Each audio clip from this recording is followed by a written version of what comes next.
અમદાવાદના અમરાઈવાડી વિસ્તારમાં ફરી એકવાર કપિરાજનો આતંક જોવા મળી રહ્યો છે। લોકો છે ભયના માર્યા, ખાસ કરીને રાતના સમય કે દિવસના સમયે કોઈ પણ પ્રકારની પ્રવૃત્તિ કરતા માટે વિચારી રહ્યા છે। હાથમાં લાકડી લઈને તમામ બાળકો હોય કે મહિલાઓ હોય ઘરની બહાર નીકળે છે અને આ પરિસ્થિતિને લઈને જ્યારે કોઈ પણ વ્યક્તિ કપિરાજને કારણે બહાર નીકળતું હોય ત્યારે તેમના હાથમાં લાકડી બિલકુલથી જોવા મળે છે। જે બેન છે આપ જોઈ રહ્યા છો 45 વર્ષના આ મહિલા કે જેમને કપિરાજને કારણે ખૂબ જ ઈજા પહોંચી છે। શું થયું હતું, કેવી રીતે થયું હતું, કપિરાજનો આતંક શું છે તે વિશે બેન સાથે वातचीत કરીશું। બેન, क्या हुआ था, पहले ये बताइए आपके साथ। कपड़ा पसार के जैसे डोल लेके मैं सोची अब उतर जाऊं, तब तक वो आ गया। मैं भाग नहीं पाई तो वो लोग केबिन पर छलांग मार के चढ़ गए। आपके पास कुछ नहीं था? कुछ नहीं था, हाथ में खाली था, हाथ मेरा खाली हाँ। डोल था। अच्छा। डोल भी छूट गया डरन। हाँ। और केबिन पर से कूद गया मेरे ऊपर। हाँ। हाँ।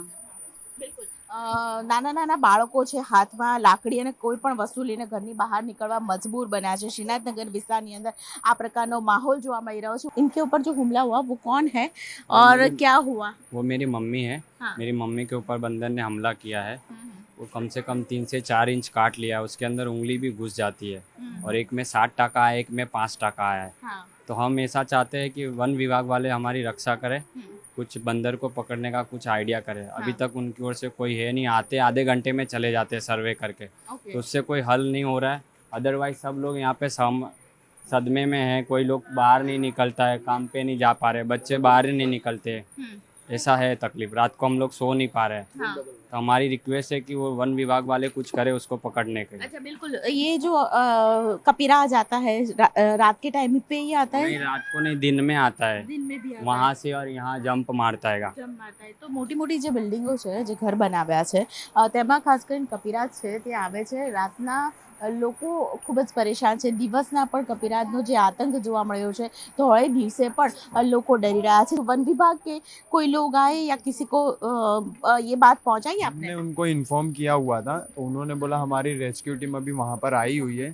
वो लोग जब भी आते हैं ना तो वो 2 घंटे खाली सर्वे करके और चले जाते हैं। फिर यहाँ की पब्लिक भी जो है कि वो बंदर को मतलब ये बंदर आया इस तरह से करती है ना, तो बंदर भी चला भाग जाता है। तो वन विभाग बोलते हैं कि हम क्या करेंगे आके, हम पकड़ नहीं पाएंगे, ये वगैरह बोलते हैं।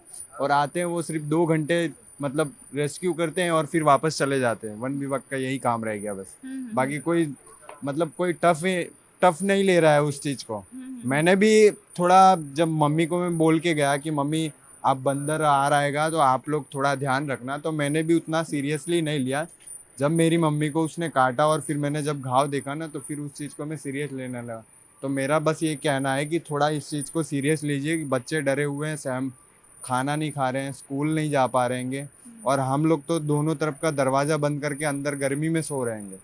कुछ इस तरह से अगर हो जाए तो हमको थोड़ी राहत मिलेगी। બિલકુલ। તો તમામ લોકો છે ખૂબ જ પરેશાન છે। શ્રીનાથનગરની અંદર લગભગ 2000થી પણ વધારે લોકો રહે છે અને આ તમામ લોકો જ્યારે કપિરાજના આતંકને કારણે દિવસ રાત એક કરીને માત્ર એક જ માંગ કરી રહ્યા છે કે કપિરાજથી જલ્દી છુટકારો મળે, કપિરાજના આતંકનો અંત આવે, તેને લઈને વન વિભાગ પાસે પણ તેઓ માંગણી કરી રહ્યા છે। કેમેરામેન હિરેન શાહ સાથે દીપિકા કુમાર, ન્યૂઝ 18 ગુજરાતી, અમદાવાદ।